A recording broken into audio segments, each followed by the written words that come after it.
Mama. All right. Kathleen Witcher, 14 Garwood Place. Congratulations to those elected and to the entire advisory board of Newark Public Schools. It has to be about the 39,000 school children. When I started working in the school district, I was a parent. I'm now a grandparent. And I came to ask this question tonight. What would Mrs. Louise A. Spencer say if she was here?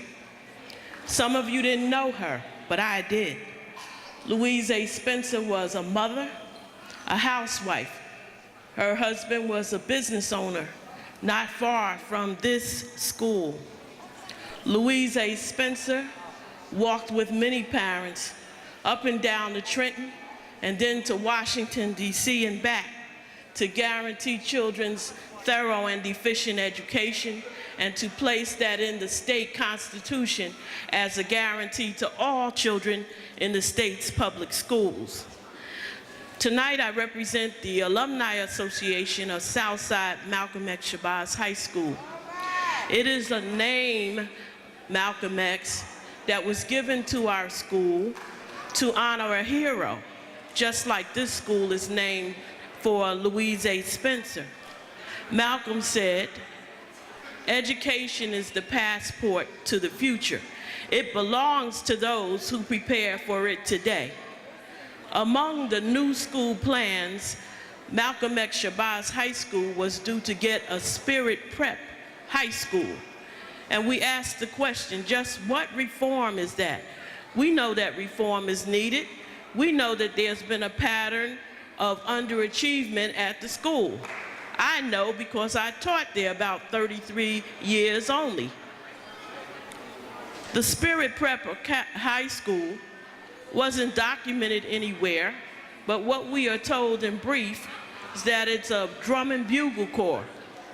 Now, we have an outstanding band. Everybody in Newark knows that. Expand the band, that's good.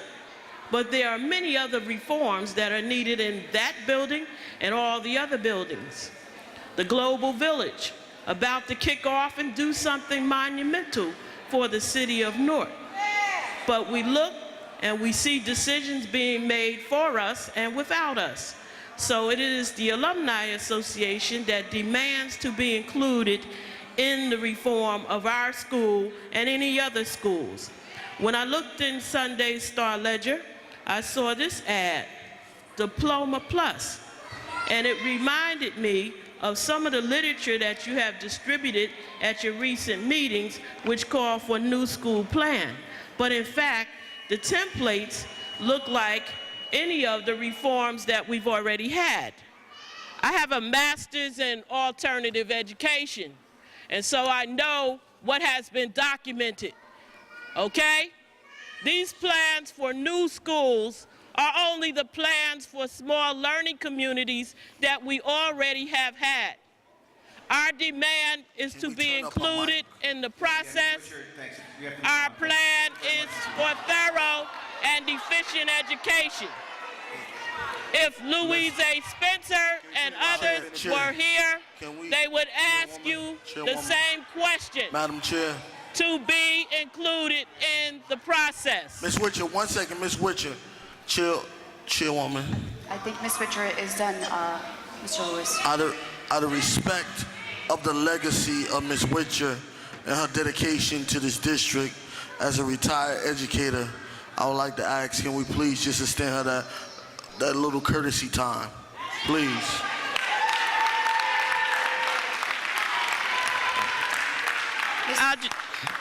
Ms. Witcher, are you almost done?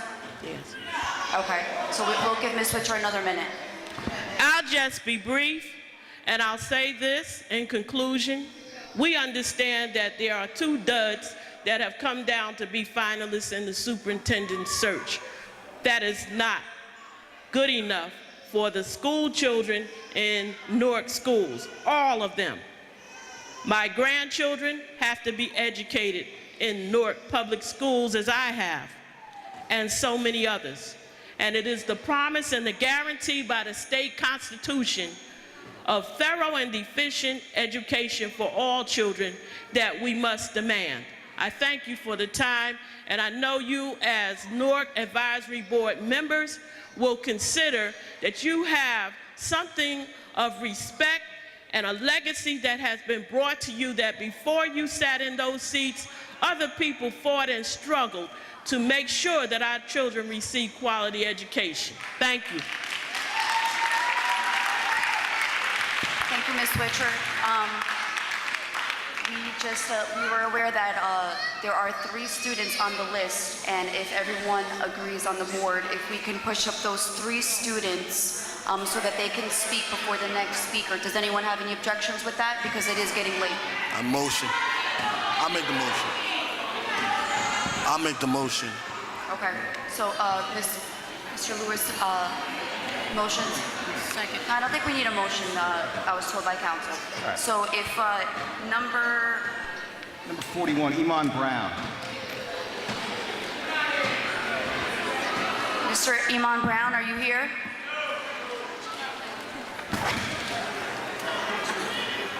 Public Speaking Club from Barrington 9 High School.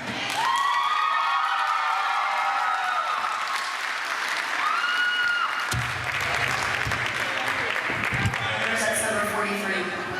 Tell them so. Make sure you get all those points right there. Good evening, students, teachers, and staff. My name is Ibn Dwight Hutchins of Barringer 9, Success Academy, and today I want to convey my thought and belief to the conversion of which Mr. What's your name?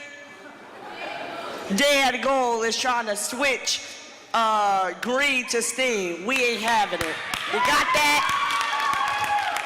I want the advisory board to know that there at Barringer, we do learn. So, Mr. There Go, it ain't happening.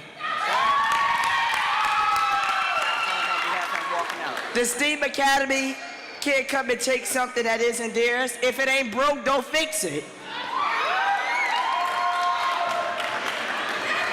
And how you just gonna kick Mr. Ruiz out? You stole his plan. You deceived him.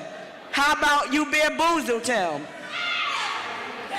Where's the final copy of the SIG-2 application that was submitted to the New Jersey Department of Education at Barringer High School? We need it.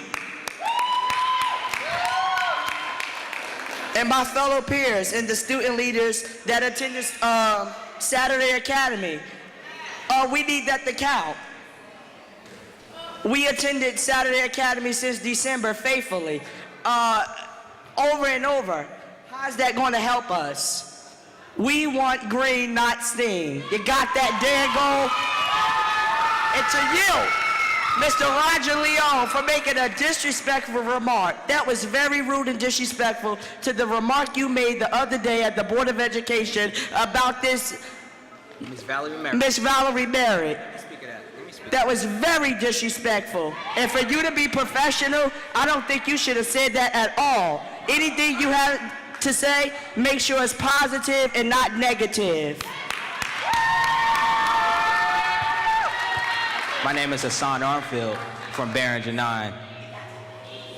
I'm not sure what his name is, but yes, he made that comment to me about Miss Merritt. Okay, and I did go and tell her, so I think you got something coming, mister. Over here to Dan Gold, okay?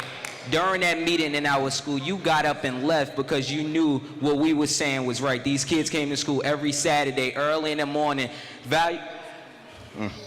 giving their valuable time to this school, helping make our school stay green. Instead, you think because Big Picture has money, they could come in and take our school out. No, it ain't gonna happen like that. It's gonna go our way, okay?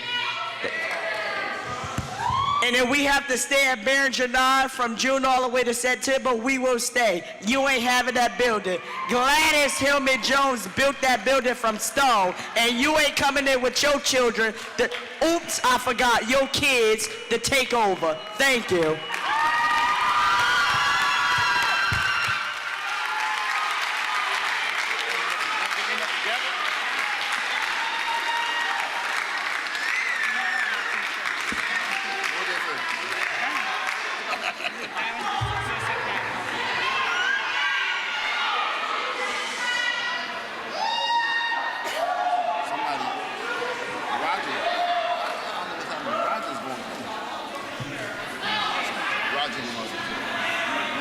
Go ahead, the mic is on. Okay. Hello. Madam Superintendent Dr. Deborah Terrell, advisory board members, Newark Public School staff, parents, community members, my fellow students. Good afternoon. My name is Quanae Free, and I am a student of Barringer 9 Success Academy. I am here to speak to you about my school's Green Academy. Yesterday, my peers and I met with members of the Newark School Education at 9 o'clock in my school's media center. Last week, Friday, April 29th, my peers and I walked and marched to 2 Cedar Street, Newark's Board of Education building to protest that we do not want our school to be taken and our dreams crushed. October 2010, I began attending Saturday Green Academy at my school campus in hope of attending Green Academy for September 2011. Just last week, we were notified that STEAM Academy was coming in to hold their school, which means Green Academy was no longer an option with no campus. My team and I are hurt, devastated, and confused because we relied on the promise that you will give us Green Academy this September 2011. Friday, April 29th, Dr. Deborah Terrell agreed to meet with me and other representatives. She did not show because of an emergency, which was not to be shared at this meeting. No offense, Dr. Deborah Terrell. We've worked so hard. Why can't we have Green Academy that was promised to us? It is because we don't have money? Is it because we don't have the proper resources and connections? If this is so, why haven't we not been provided with proper resources and connections? When it comes to money, we've been doing well, and the Green saves energy and money. Why does STEAM Academy applications go out without my peers? To me and my peers without notifying my principal, Mr. Louise. Mr. Dan Gold stated yesterday during the meeting that the Board of Education communication skills have been not good. Why is this? You are all adults, have a great deal of experience, and for some strange reason, things are being hidden because of the lack of communication. That is not our fault. Where is the justice? How can you guys allow STEAM and Big Picture to come in and kick us out? Yesterday, Dan Gold attended our meeting and walked out without a goodbye. I found that very rude. Wouldn't you? He had to be at something that was important. If we aren't as if we aren't as important. Those actions show me that our words were meaningless. I'm very upset. My team and I want change. So I ask myself now, is this meeting tonight really relevant? Are you guys really listening? All of you guys aren't even looking at me. If your decisions are already made,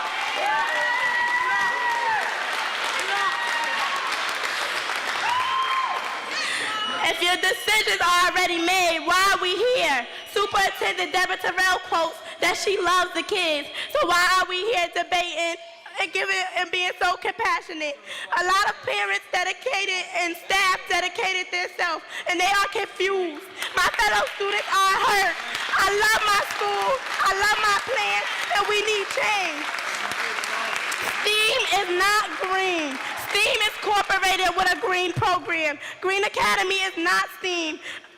They are two different names with the similar goals. So who do you choose? Dedicated, intelligent, determined, sincere students' dreams, believing in your promise, or a bunch of adults, job hunters, seeking a higher position? Save energy, dreams, and money. Save our Green Academy.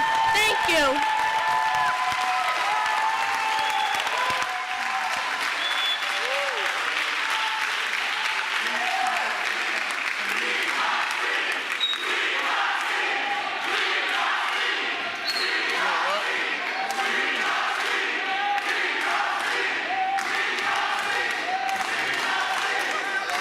I just want to thank all the students from Barringer 9 Success for coming out here and demonstrating their passion and their concerns. I was notified that at the moment they are looking into the situation. So if you can just please sit tight, and the district is reviewing that situation, and we will have something to say. Okay? So I want to thank the children for coming out and being dedicated, and we will get back to you, okay? Thank you. Sisterhood Club of Barrington High School? Uh-oh. Is there a representative from the Sisterhood Club of Barrington High?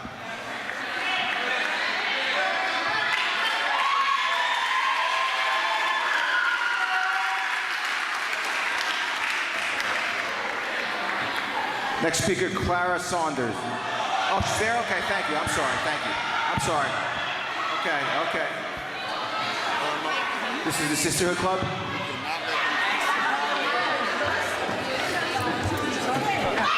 Good evening. My name is Betty Brandt.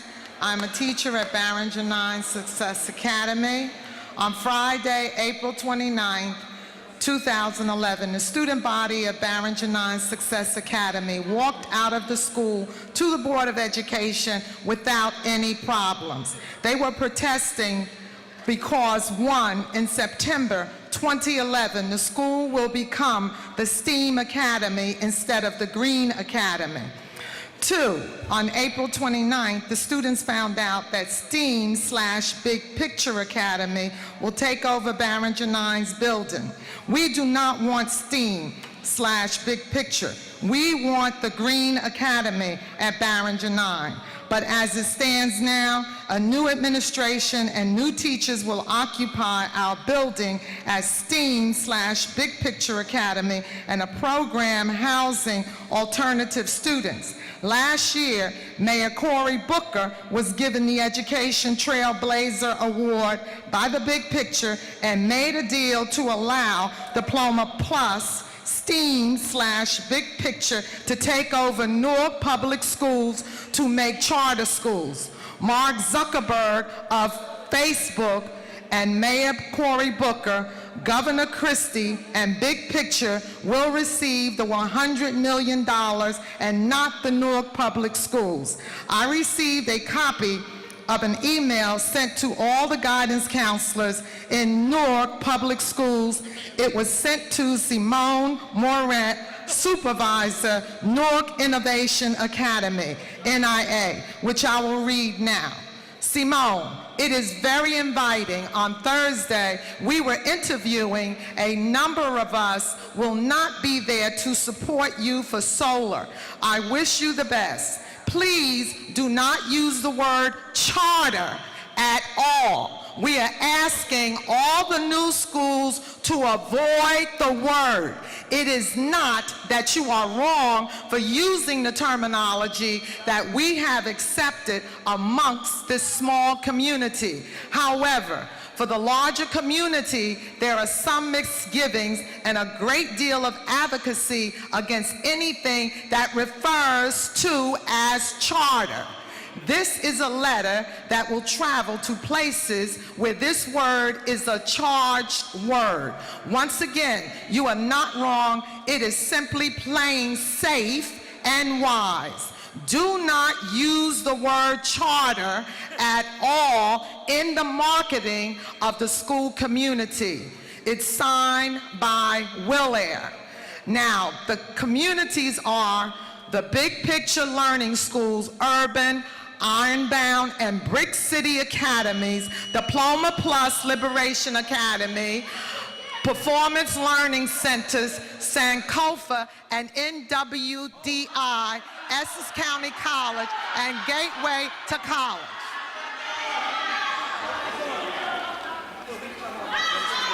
Can I get a copy of that letter? Thank you very much. Chair. Yes, Mr. Louise. I know. Teamwork great! Teamwork great! Teamwork great!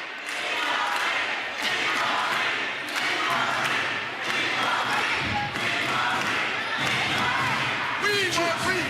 Teamwork great! Teamwork great! We work great! Teamwork great! We work great! Just Thank you. let me, Thank you very much. Again, as I have stated, we I love rallies. will get back to you. The district is looking into the problem, and we really appreciate you all coming out in support for your school. We, as a district, please let me speak. excuse me. We as a district feel that the work that is being done at Barringer 9 is important. So we are trying to deal with the issue. Please understand that, okay? Chair, Yes, Mr. Lewis. I understand. I was in the audience and I heard that the district is going to investigate this situation. But the person that the district sent out to explain it to these students is sitting right in the audience. Why can't the students get an answer now from Dan Gold? He's sitting right there. Talk to us. He know what's going on. I don't even know what's going on right now. And I want an explanation on what's going on. So since he was the point person to go and explain it to the students, Bring him out. send the letters out to the parents, we might as well let him explain it right now so we can all be on the same accord. Mr. Lewis. Same knowledge. Mr. Lewis. Mr. Lewis. We will have, what I've been told is that the district has not yet completed their review and what they are doing and the assessment. So we do not have, the district does not have that information at this time.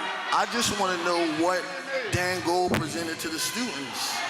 Because I don't even know what Dan Gold presented to the students. I just want to know what was presented to the students, because it's very disrespectful that this board had to take all this heat for something we don't even know about. So out of respect for me and my colleagues, I think we need to know, get the information, know what's going on. Why wasn't we informed? We got emails, we got Blackberries, we got texts, we got addresses. You can send us information. Why don't we know what's going on? Mr. Kenny. I concur with my colleague. The young people came out tonight. He's right here in the audience. I mean, it only makes sense for us to get information about what's going on in the district from the concerned parents and children. So, if you don't mind, I would like to know as well as a board member. Thank you.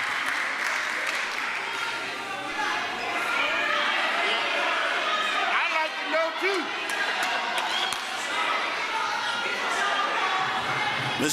Mr. Gold, there's a mic right there at the end of the aisle.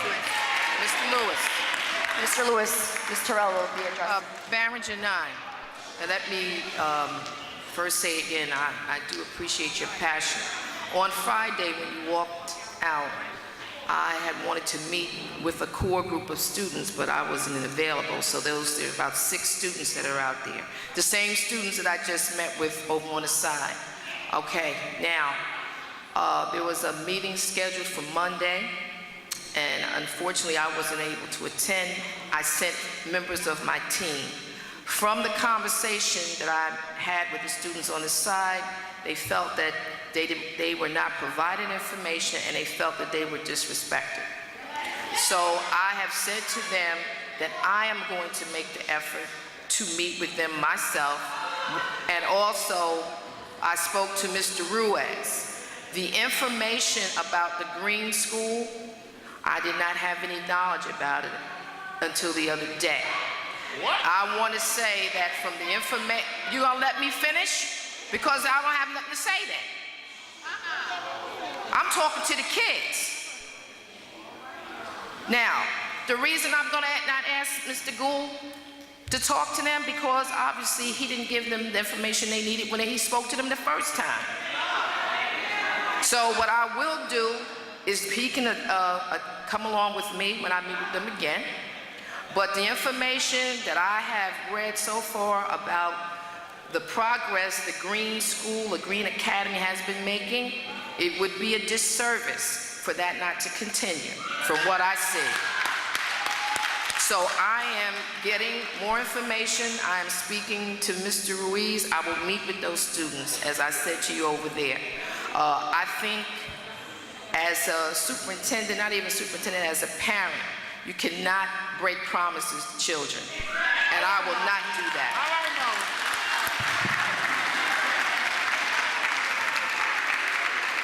Mr. Gold, your turn. Next speaker, Clara Saunders.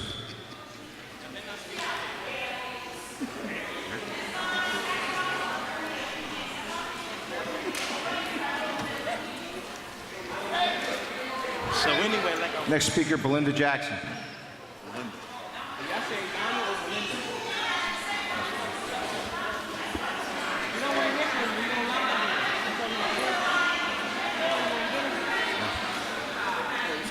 Next speaker, Maureen Robinson.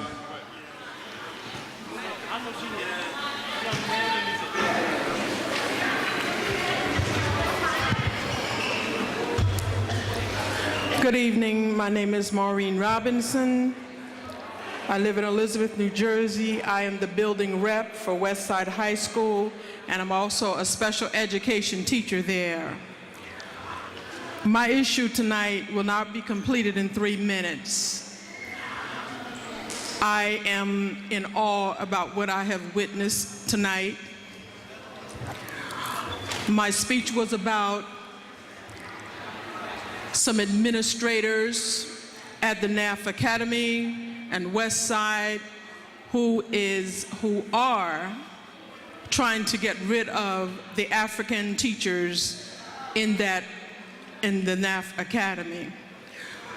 I'm reminded of something that Mr. Jeffrey said a long time ago, and I respect him for that the advisory board is just that, an advisory board without power. Now, what I'm going to ask Mr. Jeffries is, because this particular speech is important, I'm going to present it to him since he is an attorney and ask him to, if it's okay, that he get involved with a class action lawsuit against the district on behalf of these teachers. Because what I've seen tonight, my fellow Americans, is unreal.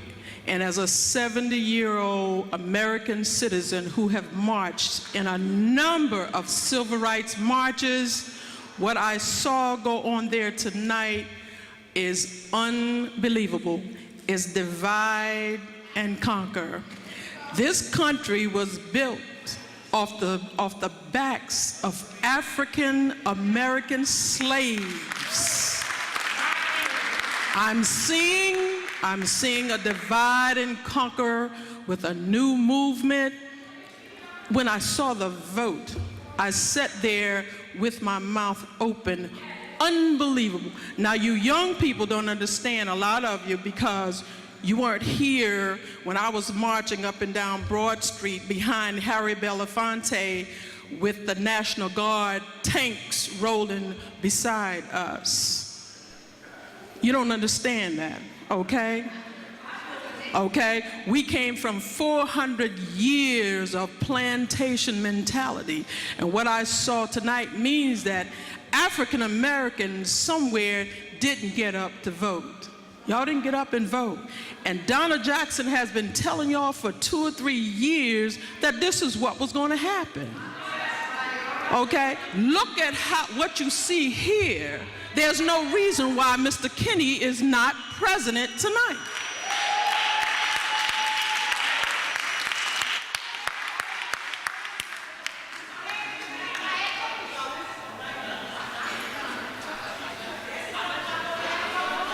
Next speaker, Marvin Jean Beasley.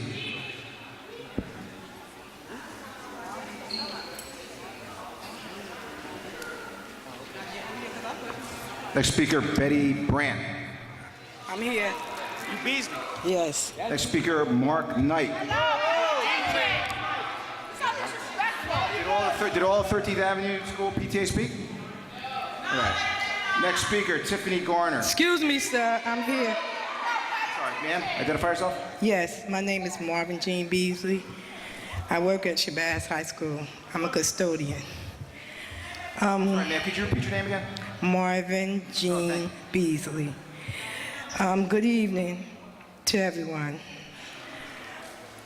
I wish the superintendent, excuse me, Mr. Rao, if you become the superintendent, if you could go through Newark public school system like a fine-tooth comb, because I'm having a problem with the building managers, the head custodians, and the principals with so much disrespect. I'm a little person up under them. But the people that's in Newark Public Schools, some of them, not all of them, because there's some great people in there too, a lot of them take advantage of the small people. And I wish that you could just go through it and find out who's doing this, because it's very depressing. One of your principals, I've caught a heart attack up under because of stress, because of them having the title to just do me any kind of way. I worked at Peshon Avenue School too. The principal there, when she came, 70 teachers put in a transfer because they know her background. I don't want to go into a big thing. I'm just trying to ask you, please help this school system, the staff, and some of the children. At Shabazz, the principal there, when you come in, she sugarcoat things. Myself and the staff, teachers and security guards, right, and children, we are up under weed from 7 o'clock to 3 o'clock every day. The hallways is like Grand Central Station. I mean, when they are not, how can I say it, running, just running, is like a playground. You may find 5 kids, maybe 5, in the class each day. And then they blame it on the teachers. There's so many teachers there that are trying to help. But they call the kids, come in, call them by name, come on in class. They cuss them out. I wish I could tell you the words that they say. I have 5 kids that came out of Newark Public Schools. All of them have graduated. 3 have went to college and finished. I have my last child. And the words that these kids say, it bothers me. It takes me in chills. They're very disrespectful. So please, if you could just go through the school system like a fine-tooth comb, from the top to the bottom. Thank you so much. Amen. Mama. How you doing? Thank you. Was Betty Grant here? She spoke, thank you. Mark Knight.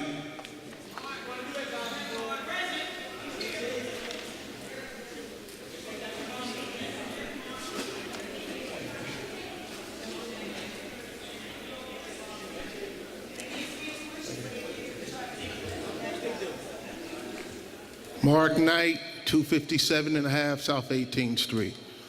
I'm a parent of 13th Avenue School. Now, here we go again. Madam Superintendent, our last conversation, I thought you were supposed to come and pay us a visit. It appears to me you were a no-show. You sent your phonies there, but we want you to come. I will walk with you through the school. And as a matter of fact, I would love for the whole board to come have lunch with me at 13th Avenue School, that nasty lunch. It's a shame. My kids come home every day with headaches, stomach aches. It's sad, it's sickening. And my daughter, she's in kindergarten. She got her report card, I believe it was last week.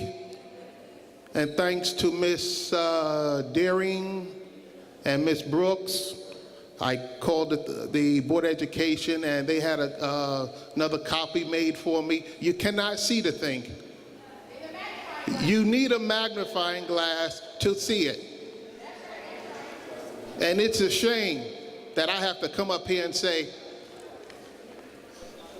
see? And another thing, the administration at 13th Avenue School stinks. We need a change. We need a male figure as a principal, a strong male figure. You never, ever see the administration. You never see them. They're always in meetings, as they claim.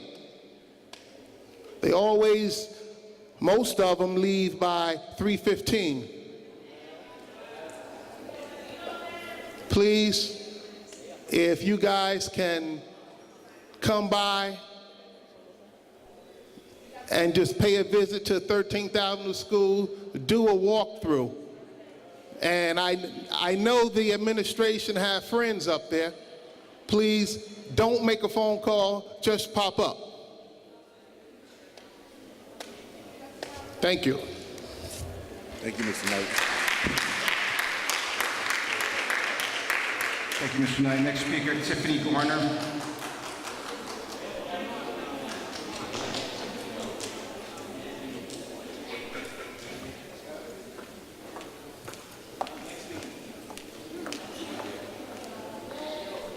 Next speaker, Lyndon Brown.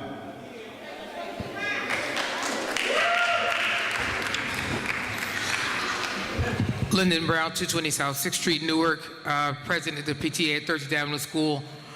First, I want to thank the district for supporting our efforts to host college fairs in Newark.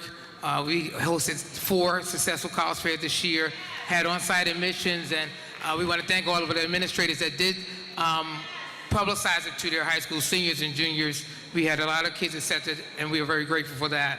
And our last college fair was last Wednesday. We did a wonderful community service project and sent care packages to troops. I want to echo what Mr. Knight said, one of my parents from the school. The primary school report card is inadequate. If a parent comes from another district, Irvington, East Orange, West Orange, or if they move from Newark Public Schools to another district, the report cards don't compare. Newark Public Schools primary grade report cards don't have an A or B or C or D. They have evident, non-evident, emerging, and the parents don't know what the conversion is. Does a non-evident or evident or emerging or developing equate to a B or C or A? So when your child gets first, second grade and you get this report card and you go to another district like West Orange or Irvington, you don't know what kind of grades these are. And if you're coming to the district with your child's getting A's and B's and then they're getting evident and non-evident and developing, you don't know what that is. There's no equational conversion letter for the parents. The middle school report card also needs a cover letter. Last week, report cards went home. It was 4 pages. Kids were ripping pages off, giving their parents 2 pages. Didn't give them the last page with the comments or the 3rd page with the attendance. Parents didn't know that report card should have been 4 pages. There was no cover letter. And another thing I want to talk about is the high school acceptances. Now, some students on Friday and on yesterday and today, they received rejections from Arts High and University and all the schools that they applied to, and yet you wanted them to sit for 3 or 4 hours for 3 or 4 days to take the NJ Ask. I asked 5 years ago not to have those high school acceptance letters sent out until after New Jersey Ask was taken so the kids would not be distracted. It was done for 1 year, and here we go again, having our kids upset, and some of them are really traumatized that they didn't get accepted to the school of their choice. Why can't we hold off those acceptance letters for high schools until after the New Jersey Ask? I want the board to move on getting rid of these mid-year retirements. Teachers are retiring in December, January. Some kids have had subs 20 and 30 since December. And the grades they're getting are unjustified because they don't have a certified teacher, and some of them have the audacity to give kids an F. I'm concerned about what happened last year at Academy of Vocational Careers. The children were displaced and put out on the street. With this co-location taking place, I want to make sure that our special needs children and the services they're supposed to get will be there, that they'll be accommodated. That is important.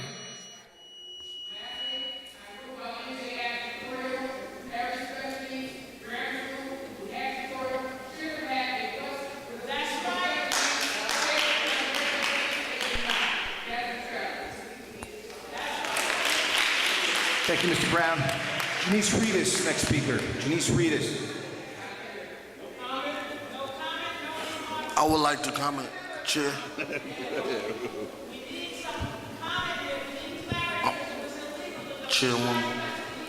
Mr. Lewis. I want to, Mr. Brown, Mr. Knight left, but I want you to deliver the message to him. Mr. Knight, I have your phone number, or you can leave your phone number for me with Miss Holder. I'm going to visit 13th Avenue next week, and I'll call you and let you know what my day off is.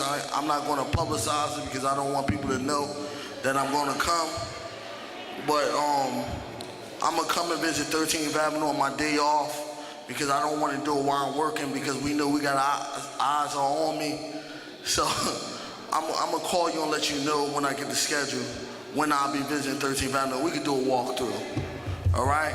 I also want to touch base on the special needs asset, Mr. Brown. I have been requesting since November to sit down with the special education department. I have been ignored. Phone call. I have left messages for people to give me phone calls. I have been ignored constantly by the special education department. If I have to, I'll start making it public that they are not answering me because we have some issues concerning special education. We have a compliance officer, but we still have some things in this district that's not in compliance. So we have to sit down at the table. Even we can sit down, or we can make it public. We can make it a public fight. But it's time to stop playing games with our children, and we have to do things the right way.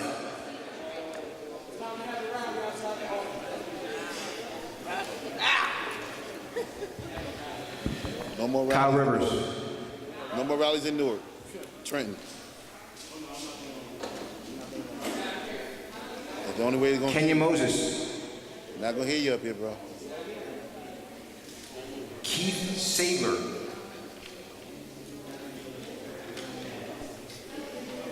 Cheryl Williams.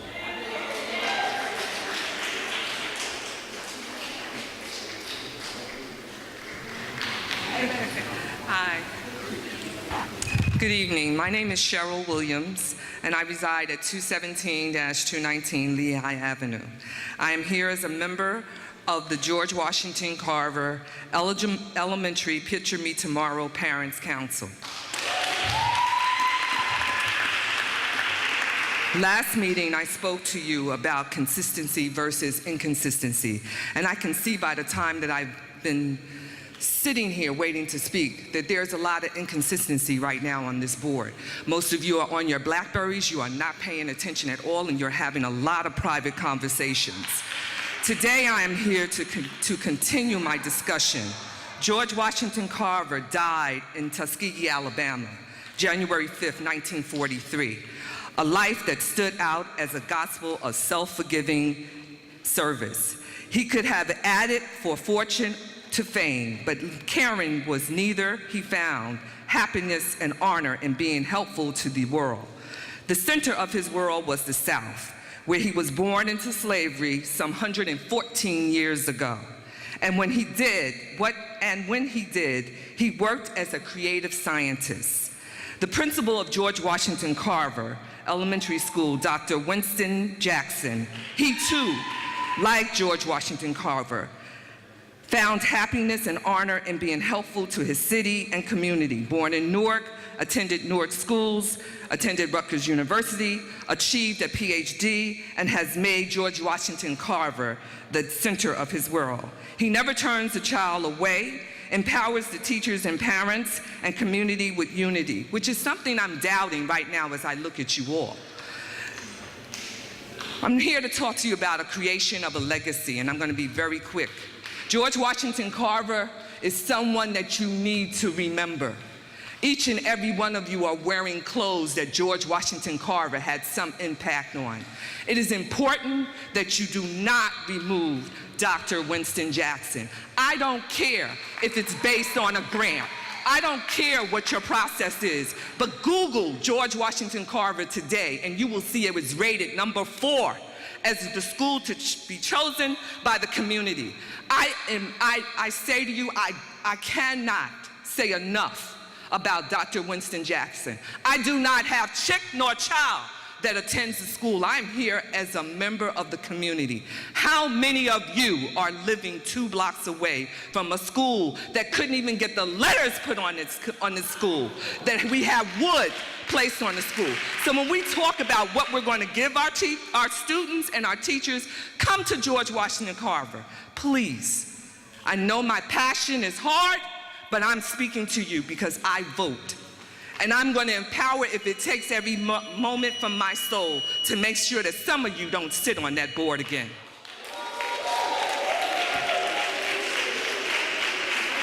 Next speaker, Louise. Good evening, everyone. My name is Julius Tajadeen, and I'm the chair of the Frederick Douglass Academy II School Advisory Board located in Harlem, New York, which is housed in the Wadley campus building along with the Wadley Secondary School. I'm also co-chair of the Campus Advisory Board. I thought that one of the board's topics for tonight's meeting was to be on whether charter schools should be housed in public school buildings in Newark.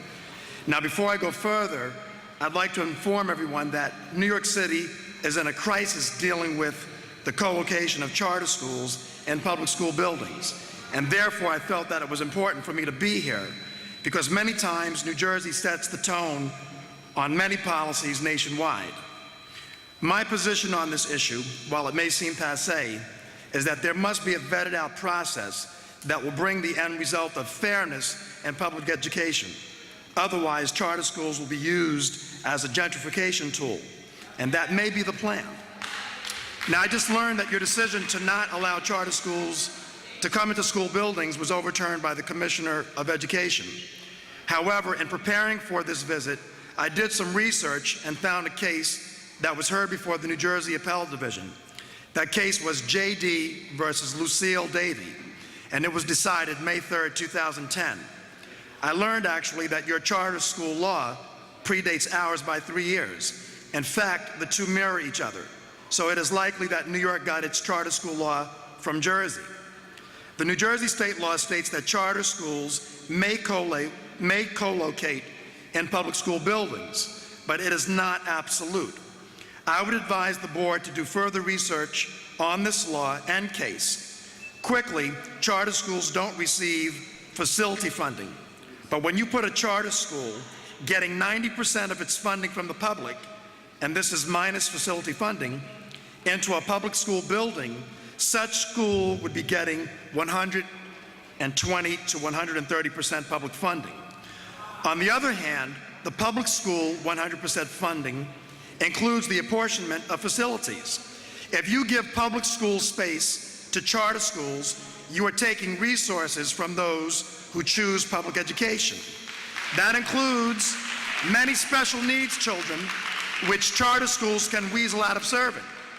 I will review this decision further, but I do believe that such decision does not preclude this board from coming up with a plan that will not allow the misapportionment of public money for public education. In fact, the citizens of this great city can bring an action in a court of law to guarantee that. Thank you. Thank you, Mr. Tajadeen. Diana Bell, next speaker. Speaker. Madam Speaker. Madam Speaker. Mr. Kenny? Can you please, Mr. Julius, can you please bring the documentation you have to the board so we can review it, please? Thank you. Good evening. My name is Diana Bell, and I too am a member of the George Washington Carver Picture Me Tomorrow Parent Council. I would like for you all to gather around tonight to hear the true story of George Washington Carver Bruce Street School. I would like for you to hear how we came into that building and dealt with things that our children didn't have and continued to educate them the best that we could.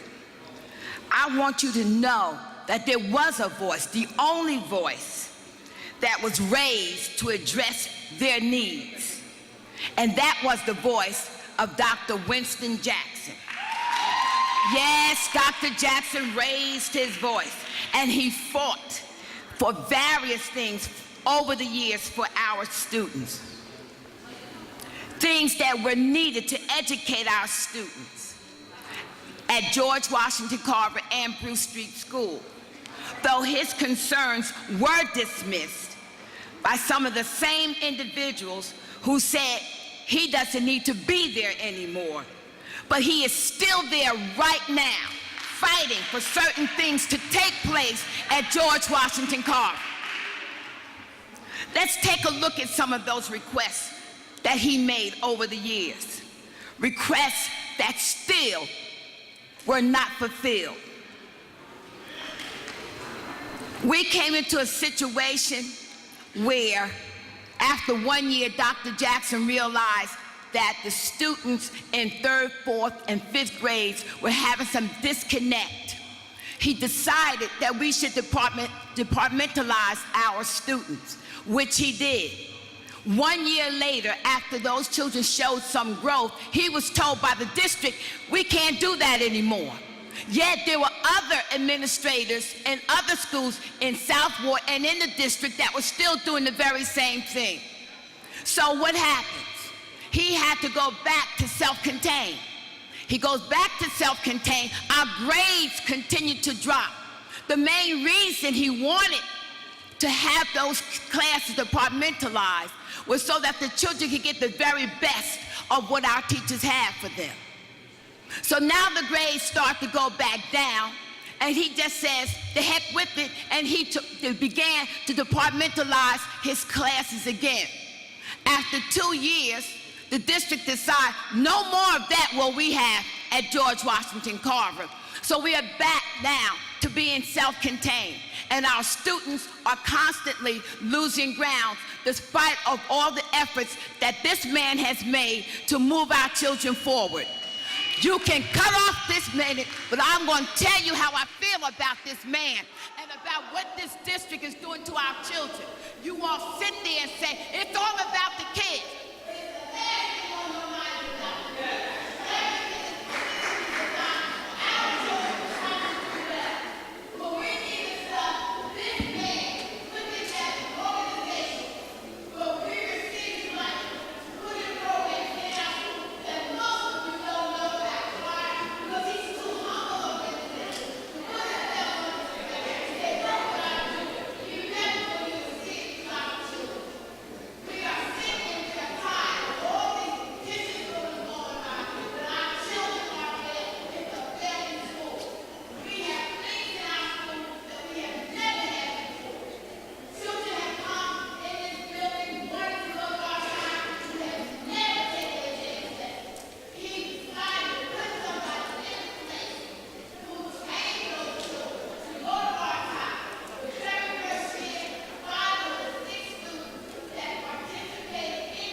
Okay, thank you.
Ms. Belt, thank you very much. Ms. Belt, thank you very much. Thank you for your comments. Next speaker, please.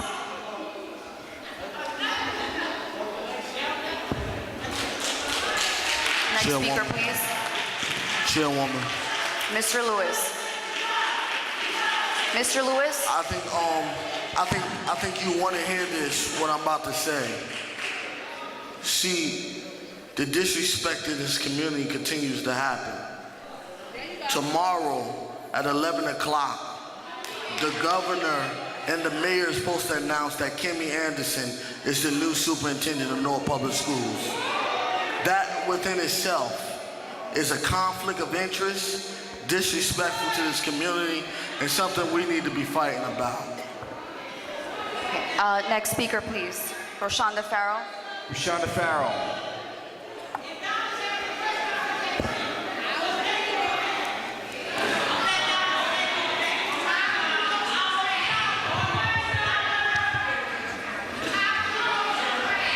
Good evening. Good evening. Just like my mother stated before, you have not met the parents of George Washington Carver, because I am a parent of a child that attends George Washington Carver, and I have not formally met either one of you. So hello, my name is Roshonda Farrell, and my son is Elijah James Baraka Farrell, and he is a kindergarten student at George Washington Carver. My name is Roshonda Farrell, and I am a proud parent of the Picture Me Tomorrow Council. I am from Edison, New Jersey. I am a parent that you have refused to meet. My story is a story that you have refused to investigate it. If you have come to Carver, you would have met me and you would have heard my testimony. See, let me give you a little bit of my background. I was born in Newark, but I do not live in Newark. I grew up in Edison. When it came time for my child to go to school, my husband and I thought it would be best to put him in one of the quote-unquote status quo schools, West Orange, Livingston School District, you know, the schools that you send your children to, thinking that it was the best. Really, Mr. Jeffries? Okay. Now, thinking that it was the best for him. When it came to it, we were wrong. Instead, they wanted to classify my talented and gifted child. They didn't know what to do with a 4-year-old that had the mouth and intelligence of a 34-year-old. We took him out. I was immediately advised to bring him over to George Washington Carver under the guidance of George Washington Carver, of Dr. Jackson, excuse me. I explained, oh yes, I paid tuition as a private student at George Washington Carver at a public school. Yes, and I'm from Edison, New Jersey, in which I could bring him in the Edison School District. Thank you.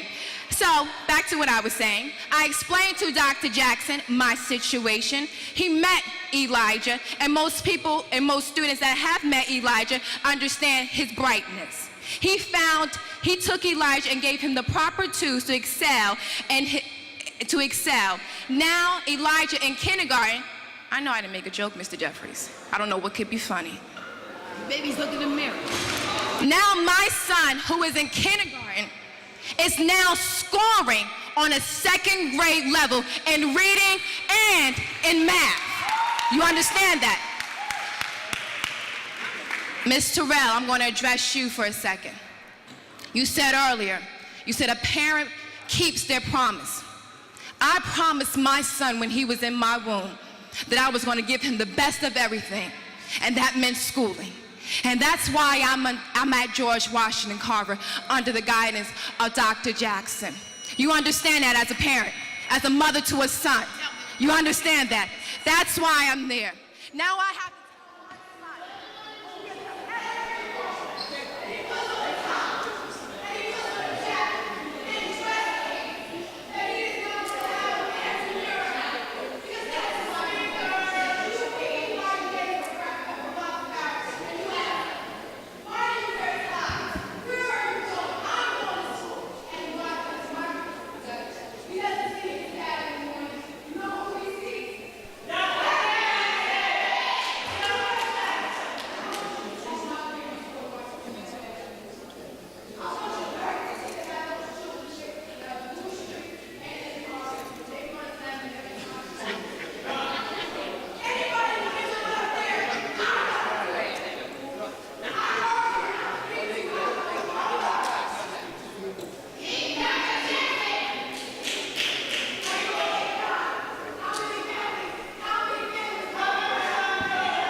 Thank you, Mr. Farrell. Joyce Lanier.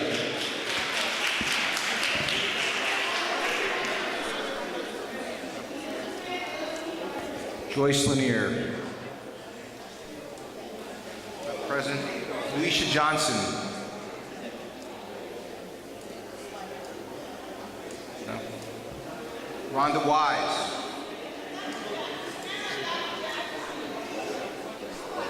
Sophia Estrada Figueroa.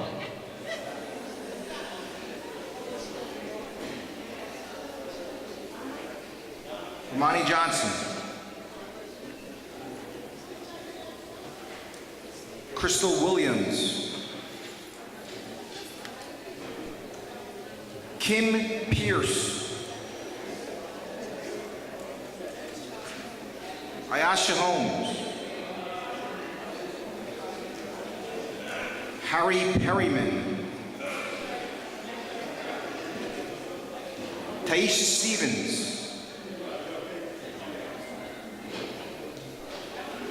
Daniela Osu.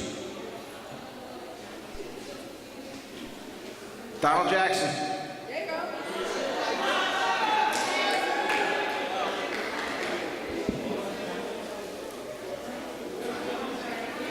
Everybody done left now. You said Donald Jackson, right? Yes, Mr. Jackson. All right. Good afternoon. Good evening. Hello. Good evening.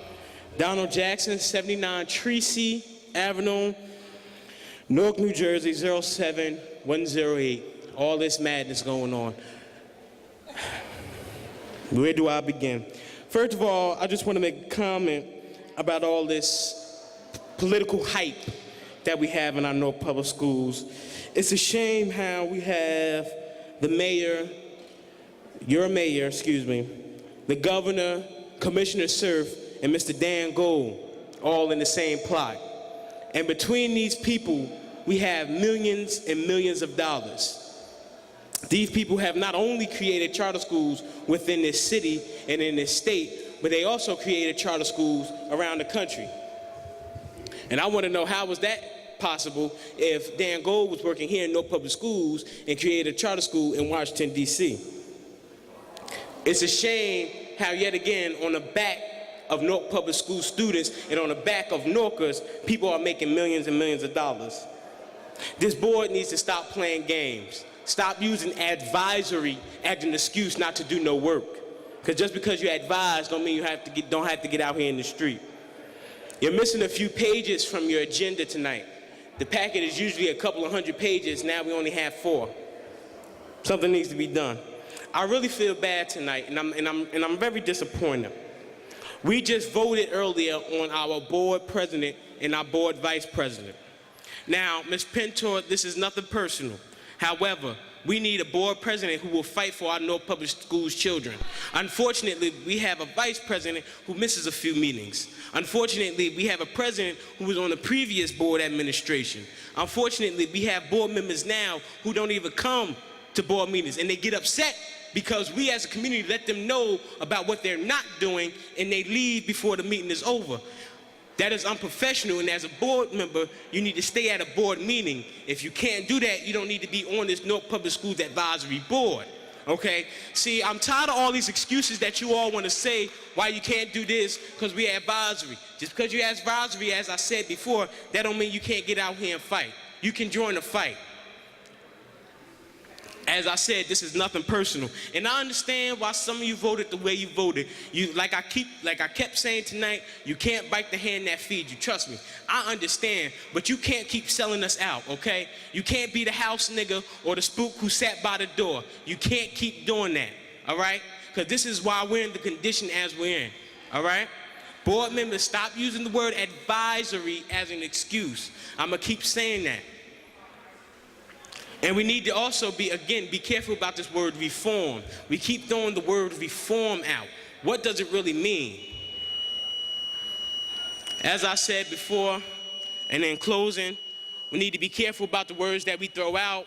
Board members, you all need to get involved. You need to also tell your colleagues they need to stop leaving because people tell them about themselves and their feelings get hurt, okay? If you can't stand the heat, stay out the kitchen. Thank you. Thank you, Mr. Jackson. Next speaker, Veronica Williamson.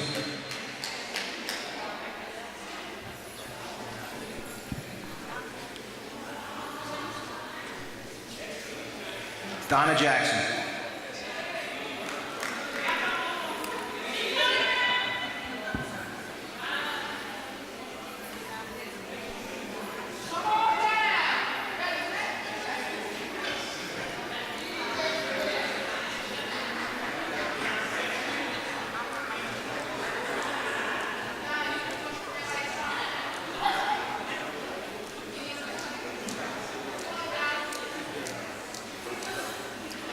Good evening, everyone. Good evening, Mr. Jackson. Well, had a long day. Y'all see I'm a little gussied up. Had to go down to the Governor's Women Conference to represent us at 9 o'clock. 2:30, I was at the Governor's Town Hall meeting in Manalapan, because y'all know I have to represent us, and was the only person of color in the room, me and my partner back here. So we had to represent on that front. No Krispy Kreme, no, we not happy. And he gonna pay us our $80,000. I need to say this. Ms. Terrell needs to get her check for the job she been doing. She didn't know I was gonna say this, and I'm saying it anyway. Pay her for the superintendent job that she's been doing for, I don't care if it was 30 days, 60 days, I don't know. But she get a bonus check because she was thrown into this, disrespected, asked to do things without us being able to support her, because this one calling, that one calling, Corey making the decision, y'all don't know what the hell to do, Krispy Kreme calling, Peru is calling, New York is on standby. She never had the opportunity. So now because you all on that board, and I'm talking to all of you now, with the exception of the two new people, sat there like lumps on a log, didn't know what side of the fence you wanted to be on. You think this district needs to be in further chaos, so we moving furniture out of schools, we're transferring whole special ed classes from one building to another building right now, in the middle of testing. So I know y'all don't give a damn about the kids, so don't nobody on that board tell me that y'all care about these kids with the condition we in this week. Now, tomorrow, we getting ready to get the chick from New York, and if y'all think I'm gonna sleep on that, y'all got a cold day in hell coming, because there's gonna be so much smoke in this city tomorrow when she thinks she gonna walk her little happy hips in here with Corey A. Booker. I don't need y'all to help me, because I'd be damned if somebody from New York is going to come in here, first of all, disrespect me and all of my 48,000 kids. Secondly, disrespect Mr. Terrell, who been doing the job without a damn check. And third of all, lumps on the log, don't even have a voice with this sorry transit, because y'all ain't by yourself. Because Donna truly understands that there's a selection committee. All of them sold out. Guess Corey gave them $10 each. That's all they wanted to get paid for. Now we got this expert over here, this expert over there, and guess what, y'all? We got no education going on. We got nobody getting the job done. You got people worrying about what's going to happen tomorrow because y'all don't know what the hell is going on, and nobody is standing up to demand what we need for our children. So here go my last warning to all of you. You better get it in line. You better get it together. Y'all better stay in the background check. I'm getting ready to get up. Because we don't got a recall, I'll move your behinds off of there my damn self.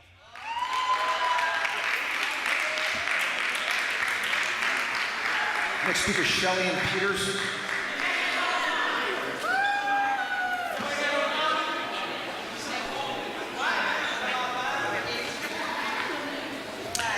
Good evening, Shelley Ann Peters. I'm a parent, Equipment PTA president, community advocate for the Newark Global Village School Zone. By way of announcement, I just want to reiterate what was said earlier by advisory board member, that the governor will be at Science Park High School tomorrow between 11 and 12 to announce the new superintendent. So if you didn't get it the first time it was said, please make note of it, ma'am, sir. Now, I'm here because there's so many things that are going on in this district, things that are deplorable, just to say it in one word. It's deplorable because we as a community who has been ignored, who has been just pushed aside with what we want to do for our children, the plan that we had on the table with the Global Village Zone that has been respectfully put on the table, which has been ignored by a $500,000 proposal. This is something that we want to say to you as bred Newarkers, some of you up there, that you need to respect what we put out there. The local reform has to start from the community. If you reject the community, you're rejecting true reform. Okay?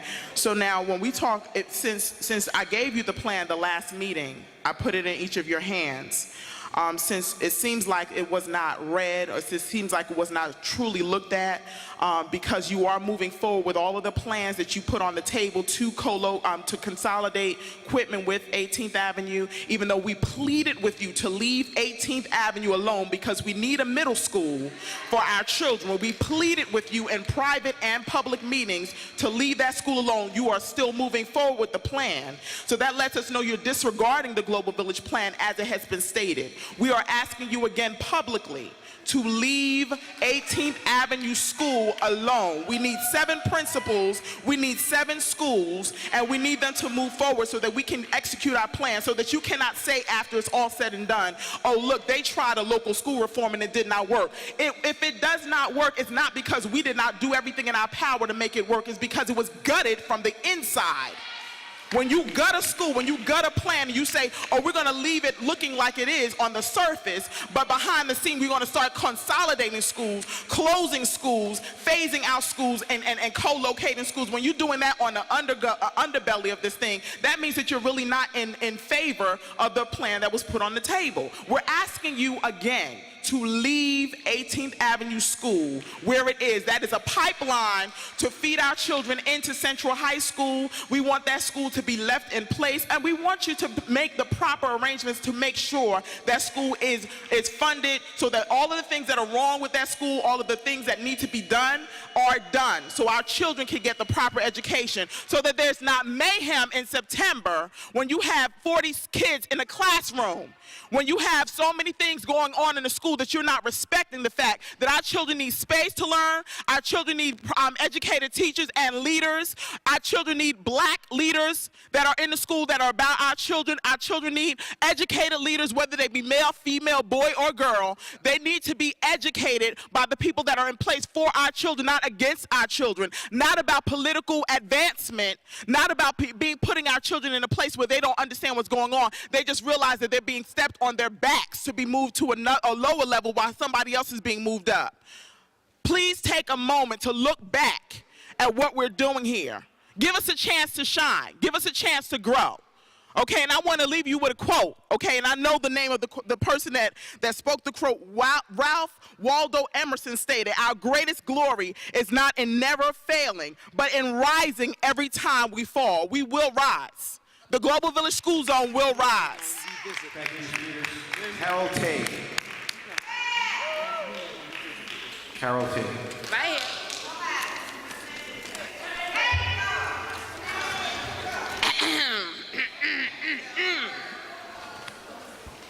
Hello, my name is Carol Tago, and I am a parent advocate for the Newark Global Village School Zone and assisting community school reform.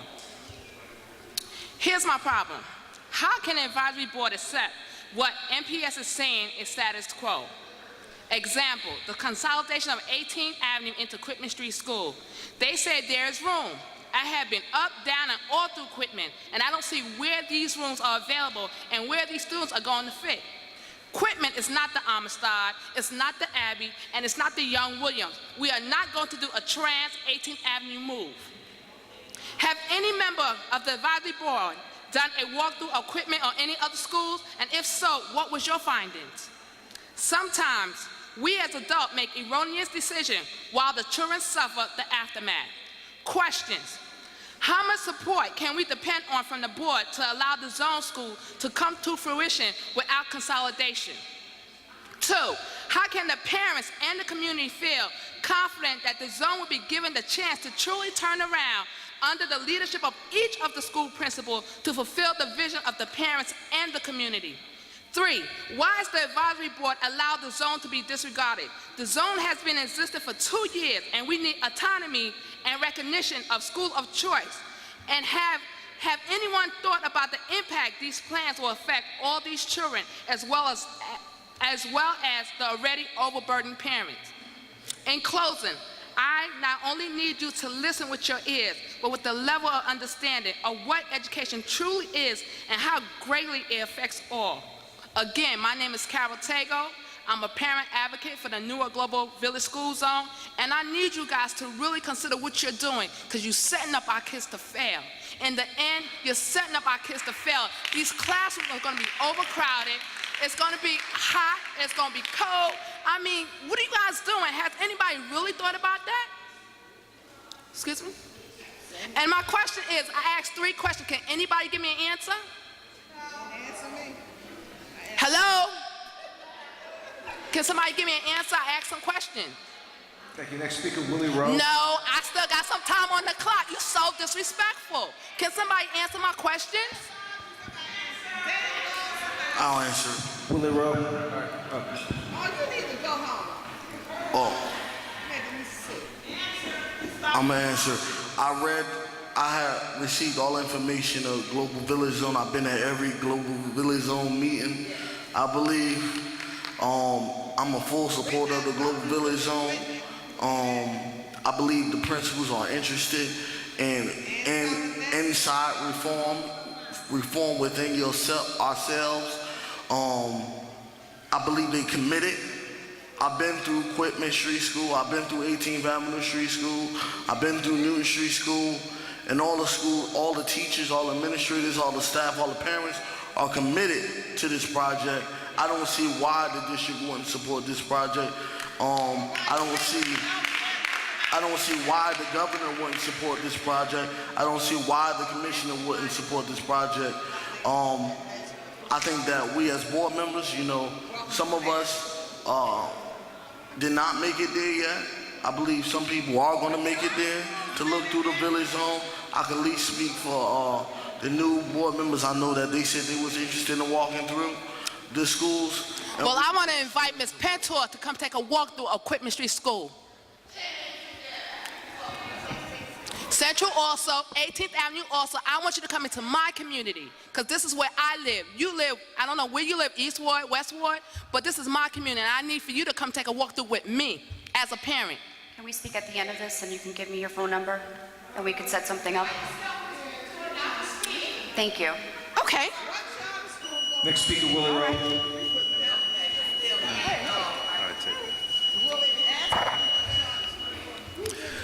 Willie Rowe, 107 Ivy Street. I'd like to welcome the new board members, and they're part of a change, and we're going to finish making this change, because this board is not responsive to the community. All of these schools, you're upsetting them, like they said, setting them up for failure. Next year, we're going to have to boycott taking these New Jersey ASK and these high school proficiency tests. Because if the governor's not giving us the money that we need, the tutors and the teachers, and disrupting students, there's no sense in us taking the test. And all the teachers here need to start teaching their kids about Brown versus Board of Education and Abbott, because the people sitting up on this dais don't understand it. And this is the same conditions that existed when the riots occurred in Newark. So we're going to have to take them back in time and then bring them forward. Change is going to come. And what's the status of CUSAC? Why is the government holding it up? And you should be petitioning the State Board of Education to increase your budget instead of this low balling that you've done to all the principals in the district. Madam Chair, that concludes the public participation segment.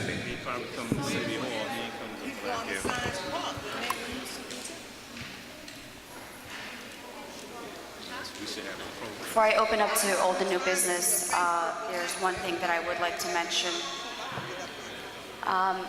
There's a former board member, actually our former vice chair, Miss Barbara King, who her husband passed away last week. There will be a viewing on Thursday, May 5th from 11 a.m. to 12 p.m. and the funeral will be following from 12 to 1. The location is Churchman's Funeral Home, 13th Avenue, Newark, New Jersey. There's also an address here for cards and condolences that may be sent to Miss Barbara King at 337 Goldsmith Avenue, Newark, New Jersey, 07112. As we all know, Miss King was a very active board member and vice chair. All of us here on the board feel deeply saddened by her loss. I spoke to Miss King yesterday. She is holding up and she's doing well. However, of course, as it may be with her daughters, they're going through a tough time. So if anyone would like the location, either come see us or there's also a flyer, and we'll make sure that it's posted out so that if anyone is interested to attend, they can. Also, I just want to say to my two new board members, Mr. Altariq Kenny and Ms. Antoinette Baskerville-Richardson, welcome, congratulations. I think we all look forward to working with each other, and together we want the same things, which is what's best for the kids in the city. I look forward in working with you. The district looks forward in working with you. And I think that together as one, we can get a lot accomplished, and we have a lot of work ahead of us. We have some difficult times. We have some tough decisions. We have to look at things. We have a couple of things that we need to take a look at carefully. But I think we're all here for the same purpose and the same reason, so welcome and congratulations. Now, I'm opening up for any old or new business that anyone wants to put on the table. Yes, Mr. Lewis. Yes, first I wanted us to revisit on our next business meeting to revisit the co-locations and consolidations of the schools.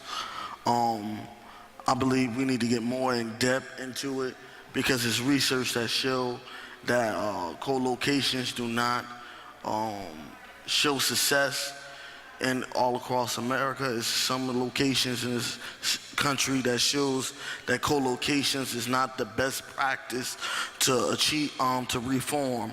So I want to within their own schools have come up with some plans for reform for their own schools. For example, the Global Village Zone. I know also in the North Ward, Central Ward, we have 4 schools who are also trying to do something like that, reform within their own school. We need to sit at the table and see what these individuals have that we can use and then present our own agenda to the state and to the governor and let them know, listen, we don't need to pay consultants. These are people who are employed by this district who came up with this plan, and these plans need to be considered. So I want us to also look at that. Also, since my last 2 years on the board, I have been seeing the trend of us losing black leadership, black men in leadership. I saw it when we lost Ron Lee. I saw it when we lost Dr. West. And now I see what's trying to happen with what's happening over at George Washington Carver. I don't understand where we have a board of, now we have a board of 6 African Americans and 3 males, 3 African American males, how we could sit back and allow black men in leadership to be under attack and not stand up for them. Any other community will be outraged. They will go crazy. They will be ready to protest if this happened. It's a personal attack that I feel is happening, and I believe need to be addressed by this district. Secondly, before I end, I wanted to say congratulations to our new board members, Mr. Altariq Kenny and Mrs. Antoinette Baskerville-Richardson. Also congratulate our new chair, Ms. Ileana Pintor, and also our vice chair, Shanique Davis-Spake. But I wanted to say that we also need to look at the political agendas that is being had in this community. It is loose, it is contagious, it's like a disease that you don't want to catch. We need to understand that we need to start supporting our community, supporting each other, because it's a shame that we could sit up here. 4 was consistent, solid, but we have 2 that because of political agendas had to go another way. So we need to understand what is happening in our district. I also wanted to put on the table that I sat down with some educational leaders in the city, and on June 8th, 2011, at 6:30 p.m. at Science Park High School, we'll be holding an education conference from 6:30 to 8:30. We ask all those who can and will to please attend. It will be at Science Park High School on June 8th, 2010 at 6:30. And I ask you to please come out at 10. We're going to talk about real Newark reform by Newarkers who've been up in this rank, who know about education. We don't need people to come in our house and tell us how to clean up our house. We could do it within. So I ask you to be there on June 8th, 2011 at 6:30. I'm sorry. Thank you. Thank you, Mr. Lewis. Anything else? Yes. I would just like to say that I definitely agree with Mr. Lewis. We must re-examine the co-locations, and I say this as someone who has many years, as you know, prior, I'm a retired teacher, taught in the school system for many years, experienced co-location in a school, experienced the failure of co-location that is done without planning, that is done without consideration to both populations that will be in a building, and I am very seriously interested in examining that now before we go into September, and this time next year, we're sitting here looking at disasters. There are all kinds of practical planning issues that have to be dealt with. I am not personally in favor of the co-locations, but if they go forward, there are certainly things that have to be put in place to avoid disaster, to avoid a 2-tier system within our system, many things that we have to look at. So I would urge that that happens, and that it happens immediately. Absolutely, and I want to also ask the district for the new board members, Mr. Kennedy, I saw you, for the new board members, please, if we can, give them as much information and as soon as possible so that they can be brought up abreast as to the issues, the co-location, everything that was previously discussed. I think within the last 2 months or so would be important for both of you to have that in your hands. I know that us, as former board members, we do have that. So if you need anything, please let us know, and let me know, or let the district know, okay? It's very important that you are caught up to speed, because it seems like this is going to hit the ground running, and we do need to have a review of that. You're absolutely right. Mr. Kenny. Thank you. First and foremost, I'd like to thank everyone for coming out and staying for the entire meeting. It's important some people get their voices heard, but to stay for the entire meeting is more important. There's a couple of things that came to my mind as we talk about the board having real teeth in terms of trying to change education in the city of Newark. And I think Mr. Donald Jackson was absolutely correct. Advisory name cannot be an excuse for us not having real teeth about what's going on in our district. If we want to change names, we can be an advocacy, we can be activists, but there's no excuse for the things that are going on, and this is my first day on the job. There's no excuse for what's going on for us not to be involved. There's a couple of things that came to my mind. For us to know tonight on the board, without any official correspondence, that a superintendent is named, and we're finding out about it tomorrow, is a sign of disrespect. It's a sign of a lack of participation amongst community members and advisory board. Because Mr. Lucius Jackson Mr. Jones is absolutely correct.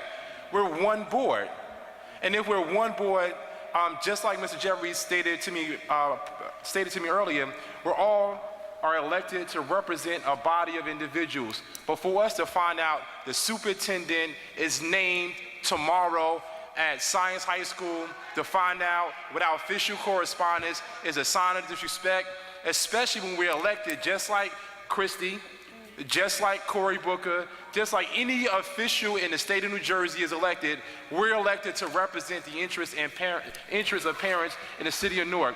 That's number one.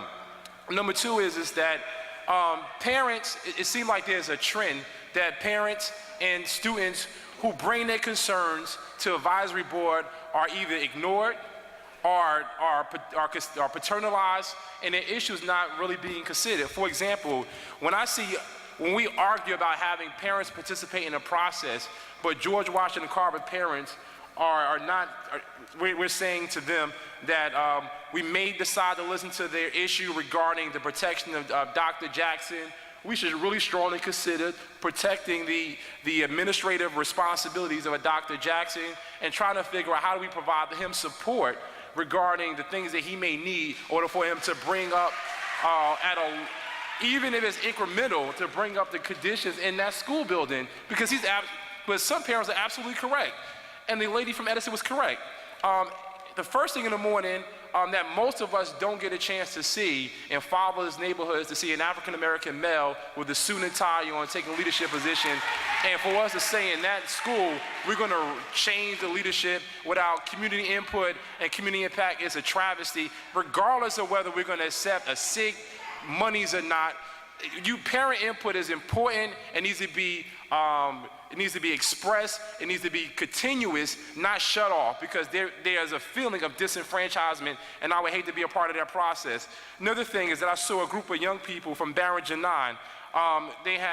Barringer 9 was created because there was capacity issues at Barringer High School.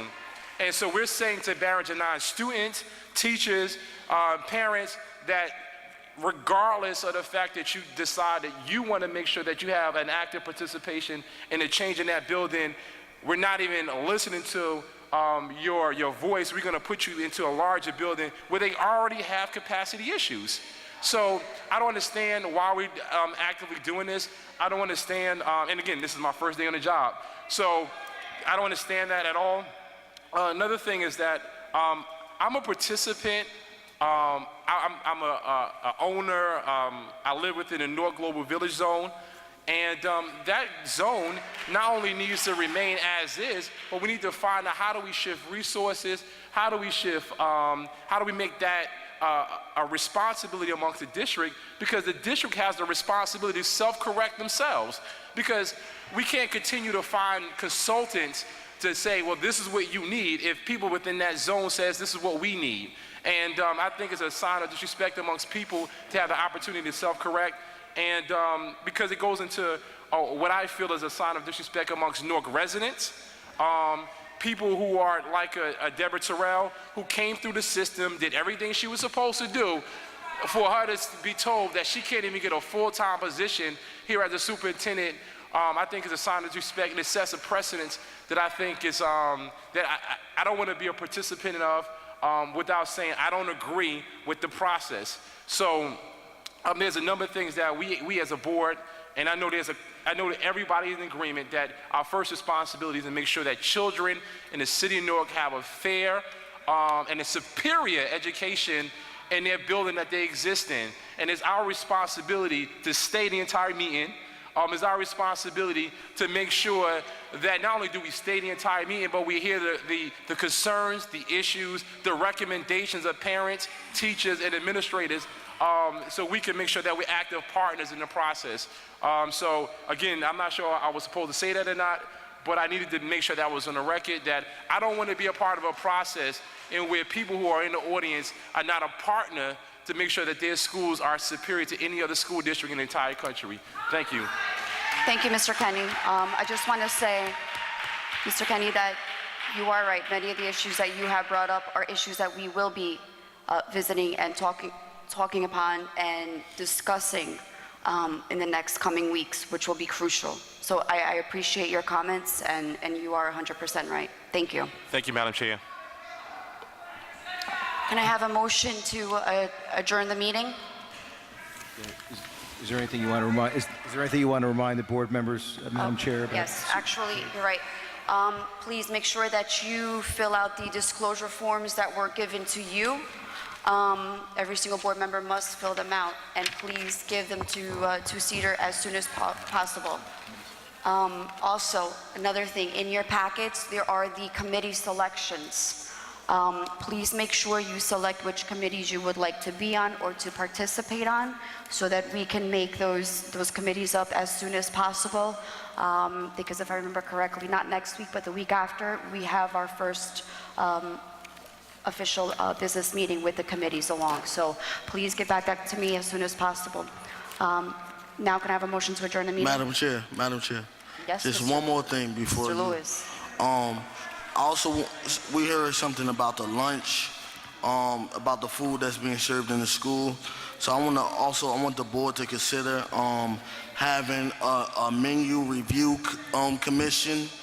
That will be a commission that will go to the vendors and see what type of food that they will be serving our children, taste it, and see if it's in the best interest of our children. So I want the board to also consider that for our next business meeting, a menu review commission. Okay, Mr. Lewis, I was just informed Ms. Wilson will speak to you afterwards with regards to the lunch menu and the nutrition committee, okay? All right, so motion to adjourn, anyone? Mr. Jeffries? Mr. Rivera? Roll call? Mr. Jeffries? Yes. Mr. Kenny? Yes. Mr. Lamore? Yes. Mr. Lewis? Yes. Ms. Pintor? Yes. Ms. Baskerville? I'm sorry, I didn't hear the question. This is a motion to adjourn. Oh, yes. Mr. Rivera? Yes. Mr. Spate? Motion carries. Meeting adjourned. Oh, yeah, I know it. No. I was